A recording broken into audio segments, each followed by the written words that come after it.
बुलढाण्यात बिबट्याचा थरार, मिर्झानगरात पुन्हा दर्शन। बुलढाण्यातील मिर्झानगर परिसरात बिबट्याची दहशत कायम असून शनिवारी रात्री 9:30च्या सुमारास बिबट्या थेट रहिवासी वस्तीत शिरल्याची घटना घडली आहे।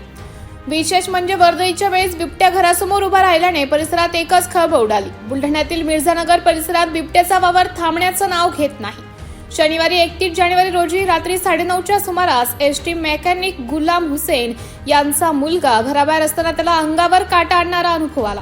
घराच्या अगदी समोर साक्षात मृत्यूच्या रूपात बिबट्या उभा असल्याचं पाहून तो थरकापून गेला। नेहमी मध्यरात्री दिसणारा बिबट्या आता वर्दळीच्या वेळेतच बाहेर पडू लागल्याने नागरिकांमध्ये भीतीचं वातावरण पसरलं आहे। मिर्झानगर परिसरात आता बिबट्याचे जणू हॉटस्पॉट बनले आहे। यापूर्वीही अनेक वेळा या भागात बिबट्याचे दर्शन झाले आहे। वन विभागाच्या ढिसाळ कारभारामुळे एखाद्या निष्पाप नागरिकाचा बळी जाण्याची वाट प्रशासन पाहत आहे का, असा संतप्त सवाल आता उपस्थित केला जात आहे।